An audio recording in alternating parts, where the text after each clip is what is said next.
Assalamualaikum warahmatullahi wabarakatuh, Pak Yai. Waalaikumsalam warahmatullahi wabarakatuh. Saya ingin bertanya. Sebelumnya saya suka gitu mengamalkan amalan wirid-wirid. Salah satunya itu Rotibul Hadat. Dan juga Rotibul Hadat itu udah diijazahin. Nah, saya mengamalkan tersebut lillahi ta'ala. Nah, namun selama proses pengamalannya dan saya istiqomah, malah reaksi dari amalan tersebut membuat saya menjadi peka gitu terhadap hal-hal gaib. Jadi selama membaca Rotibul Hadat itu saya merasakan penampakan, suka melihat penampakan, dan pada saat baca Rotibul Hadat saya merasakan hawa panas di sekeliling kamar. Jadi bisa mendeteksi jin-jin yang ada di sekitar. Nah, dan itu efeknya membuat tubuh saya jadi suka kepanasan, keringetan. Lalu membuat badan saya juga lemas. Nah, kira-kira untuk itu gimana Pak Kiai solusinya? Apakah terus dilanjutkan atau tidak? Lalu pertanyaan yang kedua, saya ingin bertanya juga, kan tadi di dalam pelatihan ada video Pak Kiai pada saat menangani jin yang frontal itu sampai mental-mental ya. Nah, pertanyaan saya, bagaimana cara melakukan hal seperti itu? Apakah itu murni dilakukan dengan membaca ayat-ayat ruqyah yang ada di buku? Apakah digabung, di-mix dengan ilmu al-hikmah? Soalnya saya pada saat menonton YouTube Pak Kiai tentang ilmu hikmah yang sesungguhnya masih belum mengerti. Mohon pencerahannya Pak Kiai. Terima kasih.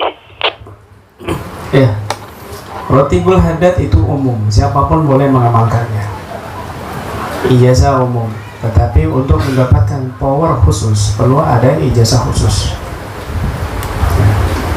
Apakah kepekaan rasa panas sekitar itu disebabkan karena dia rutin membaca Rotibul Hadat? Tidak juga. Makanya itu kamu perlu cari guru yang paham, yang mengijazahkan zikir itu supaya bisa menjaring atau mensaring dampak negatif pada tubuh kamu yang belum siap menerima hikmah dan rahasia-rahasia zikir-zikir dalam Rotibul Hadat. Ini saya baca Rotibul Hadat di awal enak, tenang, kemudian kok lama-lama kok peka. Kenapa? Karena di rumah kamu sudah penuh dengan jin. Satu itu. Ini faktornya, dengarkan baik-baik. Ini beberapa faktor saya sebutkan. Di antara faktornya yang pertama, kenapa kok kamu panas? Karena di rumah kamu sudah penuh. Mereka sudah mulai terganggu dengan bacaan Rotibul Hadat kamu. Karena kamu tidak punya madat khusus yang menguatkan Rotib kamu itu dari ijazah khusus, sehingga bentengnya kurang. Kan banyak di luar sana ustadz-ustadz yang bahkan hafal Quran 30 juz, bahkan imam masjid, bahkan dia sahibul aurat, Rotib, Hadat dan sebagainya, tapi ketika diruqyah frontal kesurupan. Kan lucu. Dan ini fakta real, banyak yang dialami oleh teman-teman kami praktisi dan juga saya pribadi, banyak sekali. Kenapa demikian? Iya, bacaannya sama tapi madatnya tidak sama. Jalurnya nggak sama. Mungkin dia jalur power bank, mungkin dia jalur baterai alkalin, baterai ABC. Tapi kami PLN, paham nggak? Nggak bertahan lama power bank, nggak bertahan lama alkalin. Sedikit powernya, madatnya. Bisa dipahami? Likul lifan dan rijal walikul limagamit makam itu. Kok panas? Iya, itu berbenturan energi negatif yang di rumah kamu dengan di badan kamu dengan bacaan itu. Zikir itu kan panas, ya. Makanya dalam adab ba'da dzikri, ya, ada ba'da dzikri, adab setelah berzikir, salah satunya adalah jangan minum setengah jam atau 1 jam. Kenapa? Karena dia auranya panas, membakar dosa-dosa yang ada dalam tubuh kita, membakar energi negatif dalam tubuh kita. Makanya kita keringetan kadang-kadang habis zikir, ya kan? Biarkan itu membakar, baru setelah itu minum. Kadang-kadang alternatif lain, setelah zikir baca sholawat sejuk begitu. Makanya para guru-guru kita saat ini, zaman akhir ini, mereka lebih banyak mensyiarkan sholawat. Kenapa? Zaman lagi panas, kondisi lagi panas, didingin pakai sholawat di mana-mana. Ditambah lagi pakai hadro ya, biarin goyang-goyang nggak apa-apa. Kayak dingin gitu. Daripada dia kesurupan kan gitu. Nah, satu itu ya. Makanya di dalam kitab Kifayatul Adhkar dikatakan ya adimul marabuna fi akhir zaman wa yasir ma yusul ila Allah illa kasratu salat ala nabi baina jamil amal wa baina marduda wal maqbula illa salah ala nabi fa innahu maqtu'un bil qabul ikraman lin nabi sallallahu alaihi wasallam. Ya akhir zaman ini sulit mencari mursyid yang sebenarnya. Maka saat itu ya, zaman sekarang ini yang bisa menyampaikan seseorang kepada Allah Subhanahu wa taala perbanyak sholawat. Kenapa? Seluruh amalan, ibadah, ketaatan itu antara diterima dan ditolak, kecuali sholawat kepada Nabi SAW, karena itu pasti diterima oleh Allah. Kenapa? Ikraman lin Nabi, memuliakan Nabi SAW. Ketika kita memperbanyak sholawat, diarahkan oleh Allah kepada orang yang ahli sholawat, yang bersambung kepada Nabi dan kepada orang-orang yang memang betul-betul mursyid begitu. Ya, begitu. Jadi jangan disalahkan motifnya.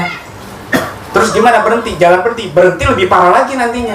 Karena sudah kadung beradu energi gitu loh. Kamu harus kuat. Makanya ketika kamu nggak kuat, dampaknya masuk ke tubuh kamu sehingga membuka portal kamu. Jadi kamu peka. Jadi kamu bisa melihat. Itu sudah masuk itu. Itu sudah masuk, berbahaya sekali. Berbahaya sekali. Ya. Beda loh orang yang peka mengetahui sekitarnya ya di alam gaib ini dengan orang yang peka mengetahui al gaib bukan dari luar tapi dari dalam, kata Imam Ghazali, min jihatil dakhil laisa minal maksusatil kharijiyah. Firasat kasyaf itu munculnya dari dalam, bukan dari luar, dari indera luar, bukan. Dibuka-buka portalnya supaya bisa kelihatan dunia gaib, bukan. Tetapi dari dalam, dari hati. Cahaya yang muncul dari hati. Itu lebih indah dan lebih tajam daripada orang yang kebuka mata batinnya. Dengan ilmu ahli supranatural, ya. Kemudian dengan ainul basirah, orang-orang soleh itu lebih tajam ainul basirah daripada orang yang portal gaibnya dibuka untuk melihat alam gaib. Dia paling cuma bisa melihat alam jin, tapi lihat Lailatul Qadar nggak bisa dia. Lihat Lauhul Mahfuz nggak bisa dia. Lihat alam malakut nggak bisa dia. Padahal manusia harusnya bisa melihat alam malakut, begitu kata Nabi SAW. Laula anna syayatina yahumuna ala qulubi bani Adam la nadharu ila malakuti samawat. Kalau seandainya manusia ini hatinya tidak dikelilingi oleh setan, la nadharu ila malakuti samawat, maka mereka ini bisa melihat alam malakut gitu. Alam yang ada malaikat, ruh-ruh suci, itu malakut. Di atasnya lagi Jabarut, Lahut, Nasut, begitu kata Imam Haddad. Jadi cari ijazah yang bersih, jadi orang yang betul-betul tersambung. Makanya kamu di sini ya niatkan betul-betul sungguh-sungguh ingin mendapatkan ilmu yang bermanfaat. Ya. Jadi nanti diijazahkan semua, termasuk Ratibul Haddad, Widul Latif, ya, dan dikir-dikir yang lain, begitu. Banyak kok. Tadi juga ada banyak yang bercerita di sini ya, pas sebelum tarawih di sini. Dia pengamal wirid, dia pengamal zikir, masih ada mungkin tim kita di sini. Tapi setelah dia juga sama, sudah ijazah rotib, tapi ketika mengikuti KBA ijazah KBA khusyuk luar biasa. Baca rotib semakin semangat dan powernya semakin tinggi, energinya semakin luar biasa. Dan ini testimoni seperti ini banyak sekali, begitu. Ya, begitu. Masya Allah. Ada lagi yang lain? Sudah ya, pertanyaannya itu doang ya? Ada lagi pertanyaannya? Apa tadi?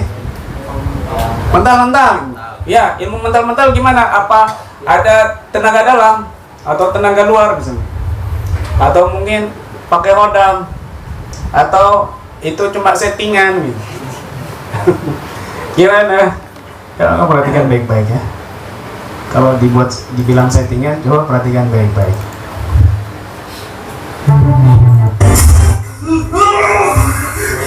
Perhatikan. Lihat tangan saya ketika membaca ayat Al-Quran. Ini posisi tubuh manusia. Lihat baik-baik. Ketika saya lepas, dia ikut terlepas.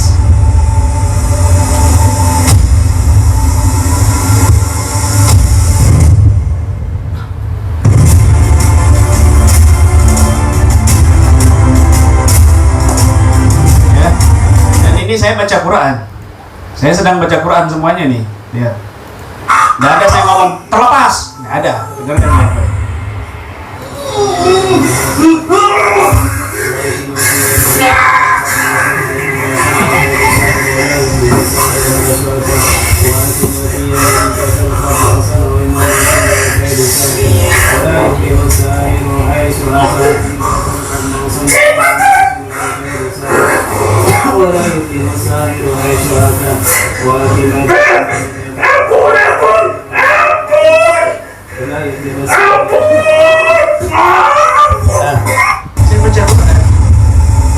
Nggak ada ucapan apa sugesti apa ini, nggak ada.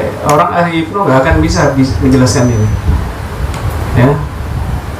Kalau orang ahli hikmah juga nggak akan bisa menjelaskan ini, karena ilmu hikmah itu ilmu yang sunnatullah alami, anak kecil pun juga bisa. Misal istilah ilmu hikmah itu kan dia pernafasan, diistilahkan dengan mereka, tetapi secara faktanya, prakteknya, realitanya itu ilmu yang alami, semua orang bisa melakukan. Dan ternyata ini ada dalam pembahasan ilmu tasawuf. Nah, makanya di mahir ini kita bahas itu.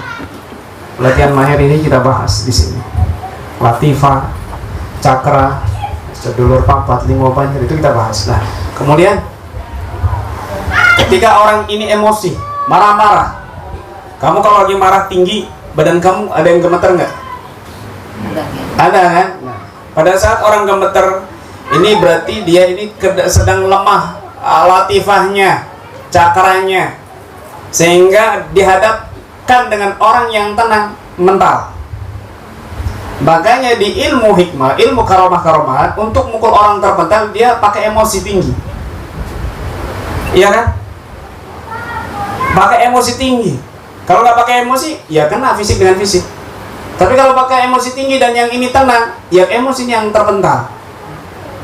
Dan itu berbahaya sekali, bisa membuka cakranya atau portal gaibnya, sehingga nanti banyak jin yang masuk, yang sesuai karakternya, emosian, genderuwo, dan lain sebagainya. Makanya banyak kan ilmu-ilmu karomah kayak gitu kan sering kesurupan dan juga jadi mediator gitu. Yang kuda lumping dan sebagainya, atau yang nari-nari itu khusus jin-jin yang nari-nari juga kan gitu. Nah ini berbahaya sekali. Terus ada ilmunya kayak enggak. Jadi itu berjalan proses. Semakin kamu banyak pengalaman di dalam meruqyah orang lain, insya Allah kamu akan paham sendiri. Loh, kok termental ya? Berarti saya sudah ada ilmu tenaga dalamnya. Ya enggak, itu alami. Itu akan kamu lewati itu. Itu akan kamu lewati ya. Sabar, jangan kepingin sakti dulu ya. 325.000 kita.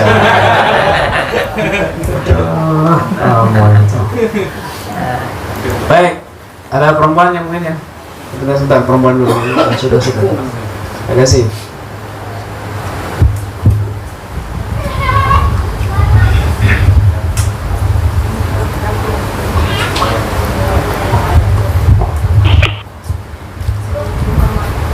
Ditekan, jangan dilepas. Oh ya. Ya, assalamualaikum warahmatullahi wabarakatuh.